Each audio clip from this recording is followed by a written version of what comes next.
시편 62편 1절부터 12절까지 한 절씩 교독하겠습니다. 나의 영혼이 잠잠히 하나님만 바라며 나의 구원이 그에게서 나오는도다.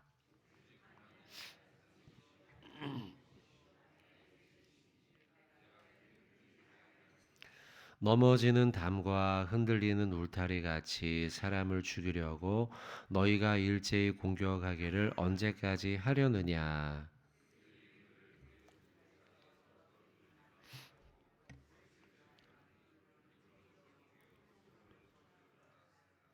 나의 영혼아 잠잠히 하나님만 바라라. 물은 나의 소망이 그로부터 나오는도다.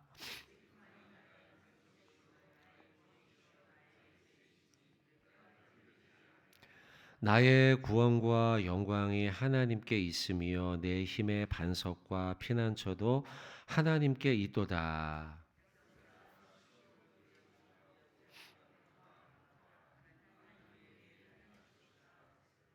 아, 슬프도다. 사람은 입김이며 인생도 속임수이니 저울에 달면 그들은 입김보다 가벼우리로다.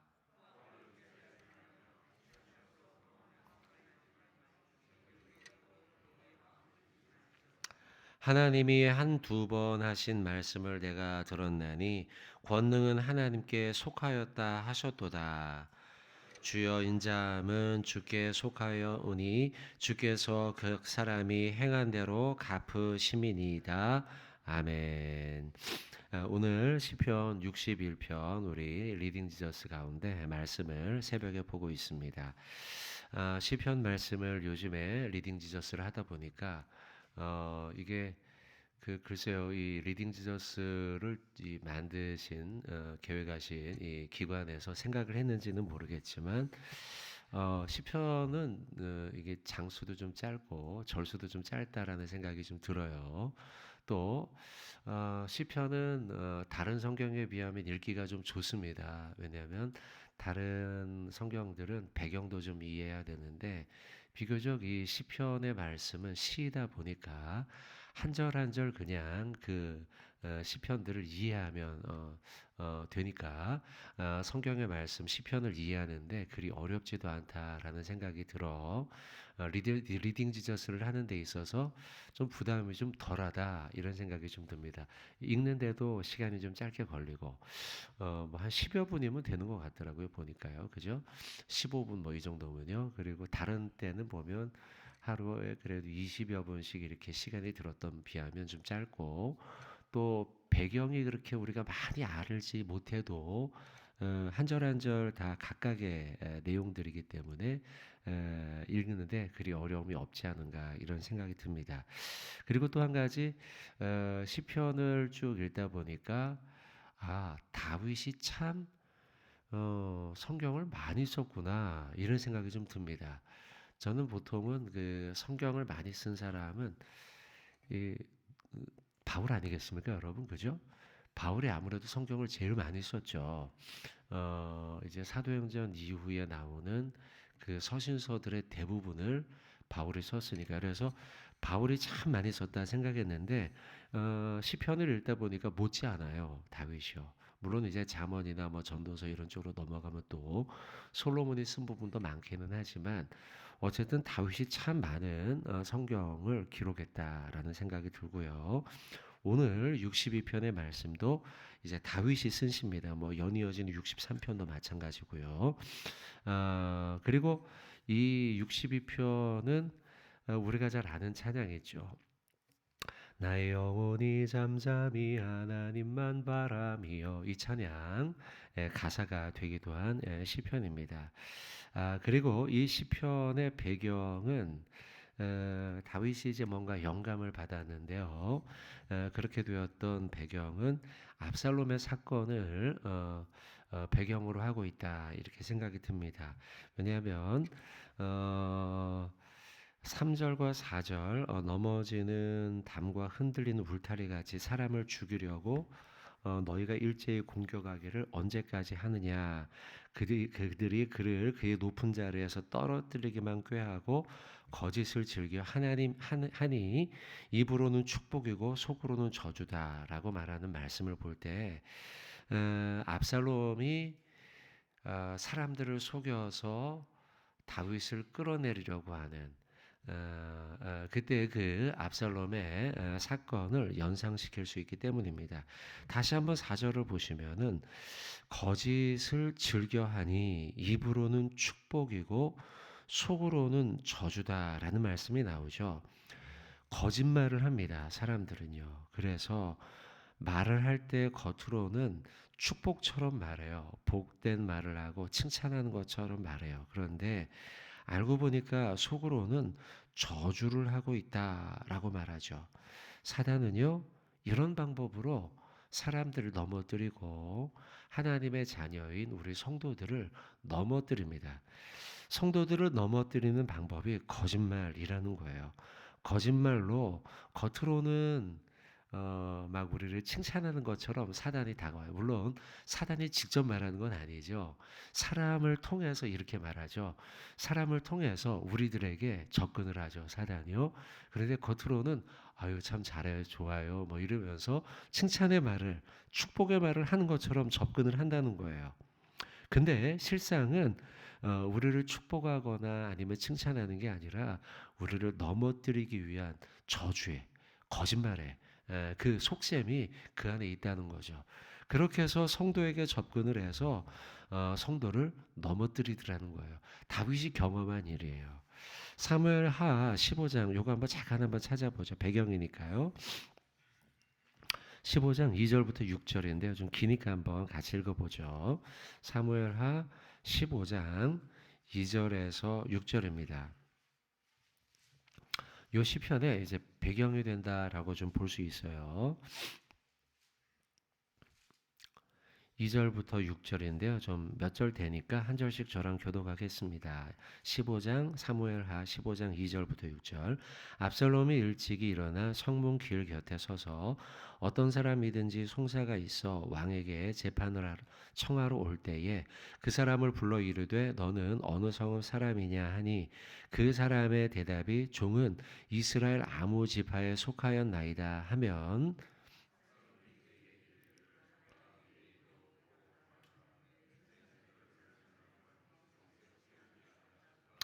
또 압살롬이 이르기를 내가 이 땅에서 재판관이 되고 누구든지 송사나 재판할 일이 있어 내게로 오는 자에게 내가 정의 베풀기를 원하노라 하고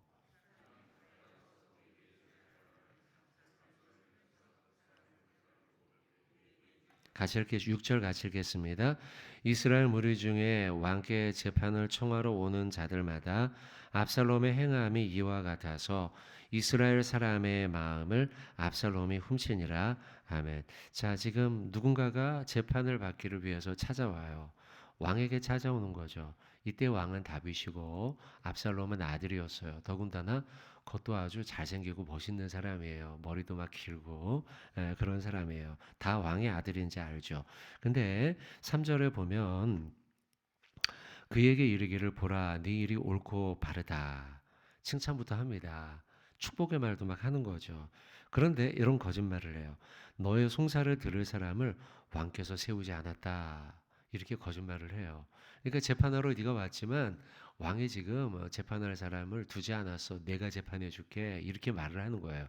왕이 근데 압살롬에게 이런 일을 시켰습니까? 아니죠. 압살롬 스스로 나서서는 사람들의 마음을 훔치려고 이렇게 하는 거예요. 훔치려고요. 그리고 4절에 또 압살롬이 이르기를 내가 이 땅에서 재판관이 되고 누구든지 송사나 재판할 일이 있어도 내게 온다면 내가 정의 베풀기를 원한다. 올바로운 정의로운 재판을 하겠다라고 말하지만 그러나 곧이어 압살롬이 뭘 합니까? 쿠데타를 일으키잖아요. 왕을 거두어내고 스스로 불의한 일을 하죠. 정의 베풀기를 원한다. 말은 그렇게 했지만 마음속으로는 그는요 불의한 일을 이제 곧 자행하기 위한 준비 단계였던 거예요. 사람이 5절에 가까이 와서 그에게 절하려 하면 압살롬이 손을 펴서 절하지 못하고 그를 안아주면서요 입까지 막 맞춰주는 거예요. 왕자가 막 이렇게 해요. 그러니까 사람들이 다 그의 거짓말에 속아 넘어가는 거죠. 그래서 6절 끝에 이스라엘 사람의 마음을 압살롬이 뭐예요? 훔쳤다라고 기록하고 있어요. 다윗은 62편 오늘 시편이죠. 이걸 기록하면서 이걸 다 알고 있었어요. 다 떠올리고 있어요. 그리고 그는요, 연이어지는 63절에서 보면은 63편 시편에서 보면은 유다 광야에서 이 시편을 쓰거든요. 63편에서요. 쓰는데 그때는 63편이 쓰던 때는 유대 광야라고 이제 표제가 써 있지 않습니까? 유다 광야에 있을 때라고 표제가 써 있는. 그리고 한 가지 더. 시편을 여러분이 쭉 계속 보고 있는데요. 대다수의 시편, 뭐 모든 시편은 아니지만 많은 수의 시편들은 표제들을 달고 있는데 이 표제들이 원어상에는 1절이에요. 그래서 지금 오늘 시편도 12절까지죠. 12절까지인데 원어상은 13절입니다. 그리고 63편도 표제가 있죠.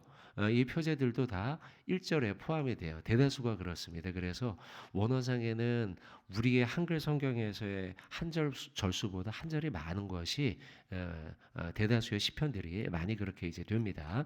자, 어쨌든 63편에 유다 광야에 있을 때라고 하는 원어상의 1절이었던 그 표제에서 나오는 것처럼 이 63편은 압살롬에 의해서 도망이 나온다. 도망을 치고 난 다음에 쓴 시예요. 그리고 62편은 도망 나오기 전에 압살롬이 거짓말로 막 송사를 하면서 사람들의 마음을 훔쳐가면서 겉으로는 막 잘생겨가지고 막 사람들에게 좋은 말하고 축복하고 막 이러잖아요. 근데 그게 다 거짓이었던 것에 대한 말. 그것에 대한 말씀을 기록한 것이 62편이에요. 방금 우리가 찾아서 사무엘하 15장의 말씀 쭉 읽었지 않습니까? 읽었던 것처럼 다윗은 알았어요. 사단은 사람을 통하여서 성도에게 찾아와서는 이런 거짓말을 하는구나. 겉으로는 좋은 말을 하는 것 같지만 나를 끌어내리려고 떨어뜨리게 하려고 나를 무너뜨리게 하려고 이와 같이 거짓말을 즐겨 하는구나. 입으로는 축복을 말하고 4절이죠. 입으로는 축복을 말하지만 속으로는 저주를 하는구나 라고 사단의 교묘한 방법에 대해서 시편 62편에 기록하고 있어요.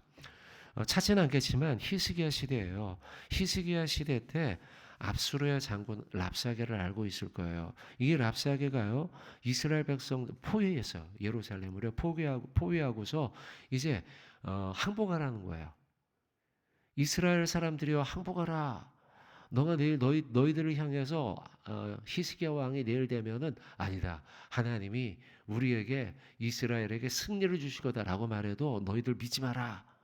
나는 하나님의 계시를 받았다. 이렇게 말해요. 아수르 이 장군이었던 랍사게가 하나님이 나에게 계시를 줘서 이제 저 히스기야를 무너뜨리고 이 나라를 멸망시키라고 여호와 하나님이 나에게 계시를 줬다. 이거 뭐예요? 진실입니까? 거짓이죠. 거짓말로 이스라엘 백성들을 현혹하고 있다는 거예요. 사단은요 즐겼습니다. 이런 시험의 방법을 거짓말로 하나님의 백성들과 성도들을 넘어뜨리려는 거짓말을 쓰는 방법을 사단은 즐겨 쓰고 있어요. 우리에게도 그렇게 할 거라는 거예요. 우리에게도 사단이 찾아와서요 고난을 당하는 사람들을 찾아갑니다. 힘든 사람이요. 조금만 하면 넘어지니까요. 그래서 고난당한 사람들을 다윗도 고난당하고 있죠. 그리고 조금 전에 봤던 랍사게에 의한 이스라엘 백성들도 고난당하고 있죠. 그들을 찾아와서는 거짓말을 합니다. 하나님은 더 이상 당신을 돕지 않습니다. 라고요. 하나님은 당신을 더 이상 돕지 않아요. 당신 지금 어제도 이랬죠. 그제도 이랬죠. 지금 당신 힘들죠. 라고 말하면서 거짓말을 하면서 이렇게 선언해요. 하나님은 당신을 버리셨습니다. 라고요. 그 예루살렘 성에 있는 이스라엘 백성들을 향해서 하나님은 당신들을 버렸습니다.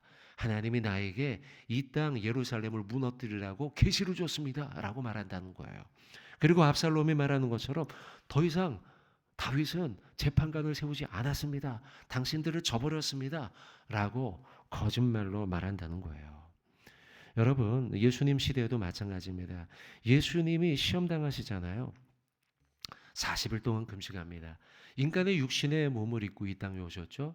그렇기 때문에 배고픔의 힘듦을 예수님도 몸소 체험하시죠. 아주 연약한 순간이었어요.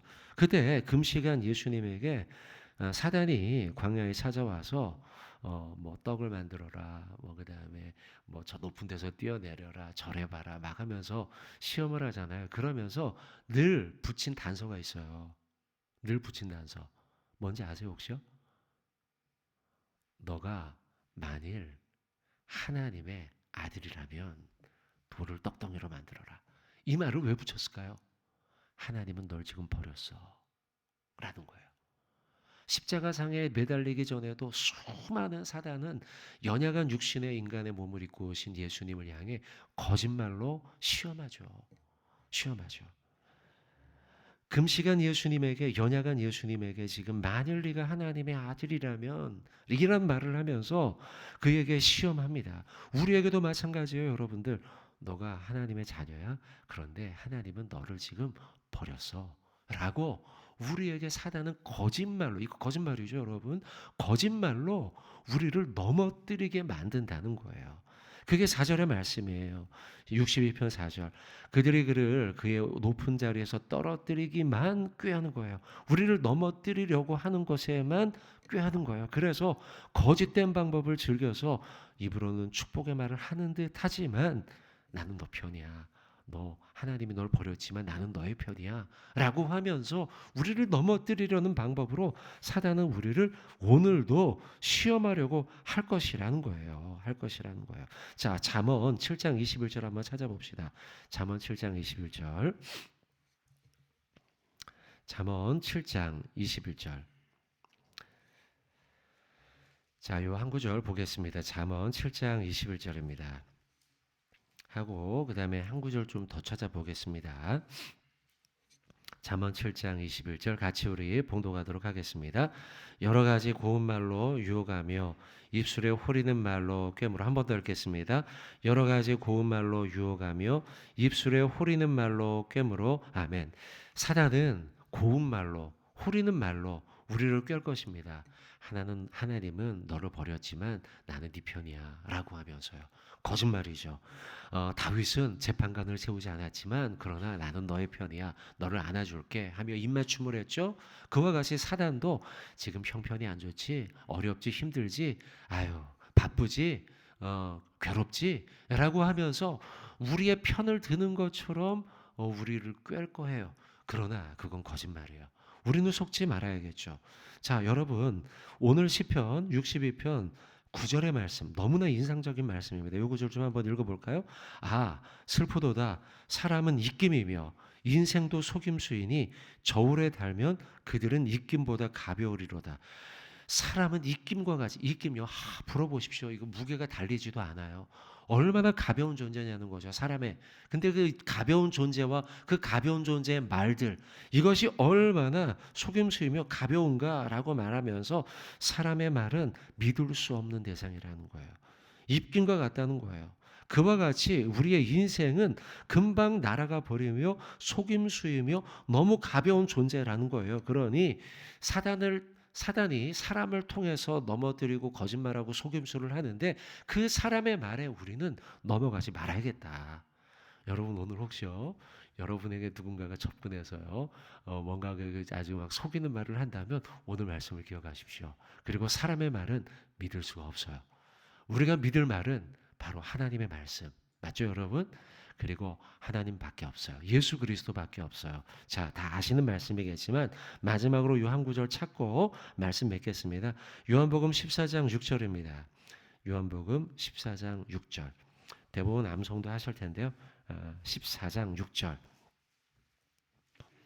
요한복음 14장 6절 줄도 한번 거 놓으시면 좋겠습니다. 요한복음 14장 6절. 자, 같이 우리 14장 6절의 말씀 같이 한번 봉독하겠습니다. 예수께서 이르시되 내가 곧 길이요 진리요 생명이니 나로 말미암지 않고는 아버지께로 올 자가 없느니라. 아멘. 여러분 예수님만이 길, 예수님만이 진리이십니다. 사람의 말은 바뀌기도 하고 또 거짓말이기도 하고 우리를 유혹하고, 그리고 오늘 시편 62편의 말씀처럼 우리의 말은 입김이고 날아가 버리는 가벼운 말입니다. 사람의 말을 신뢰하지 말고 길과 진리 되신 예수님의 말씀을 신뢰하는 저와 여러분 되길 바라겠습니다. 한 구절 마지막 더 찾습니다. 히브리서 6장 19절로 20절입니다. 히브리서 6장 19절로 20절. 자, 마지막 한번 찾는 말씀입니다. 히브리서 6장 19절로 20절. 성경 뒤쪽에 있죠. 히브리서 6장 19절로 20절입니다. 같이 우리 두 구절 말씀 같이 읽도록 하겠습니다. 우리가 이 소망을 가지고 있는 것은 영혼의 닷 같아서 튼튼하고 견고하여 휘장 안에 들어가나니, 그리로 앞서 가신 예수께서 멜기세덱의 반차를 따라 영원히 대제사장이 되어 우리를 위하여 들어가셨느니라. 아멘. 자, 19절 앞부전에 이런 말씀이 나와요. 우리가 이 소망을 가지고 있는 것은 영혼의 닷과 같다. 닷이 내려지면 배는 흔들리지 않아요. 정박한 배가 흔들리지 않도록 하는 것, 견고한 것이 닷이죠. 근데 우리 영혼에게 있어서 흔들리지 않는 닷, 그게 있어요. 소망이죠. 영혼의 닷은 누구냐? 바로 예수 그리스도예요. 우리의 영혼의 소망의 닻이 누군가? 예수 그리스도예요. 무거워서 배가 흔들리지 않도록 만드는 아주 신실하고 견고한 소망의 닻이 예수라는 거죠. 반면 오늘 시편 62편 9절 말씀, 아까 4절을 중점적으로 봤는데 9절 말씀, 우리 인생들의 말은 입김과 같아요. 속임수예요. 그래서 너무나 가벼운 게 우리 인간들의 말이에요. 그러니 여러분, 사람의 말, 날아가 버리고 입김과 같은 사람의 말을 신뢰하지 마시고요. 영혼의 닷과 같은, 소망의 닷과 같은 예수 그리스도, 하나님의 말씀, 흔들리지 않는 견고한 그 말씀을 여러분 붙들고 신뢰하고 살아가시는 복된 하루 되시길 주님의 이름으로 축원을 드립니다. 하나님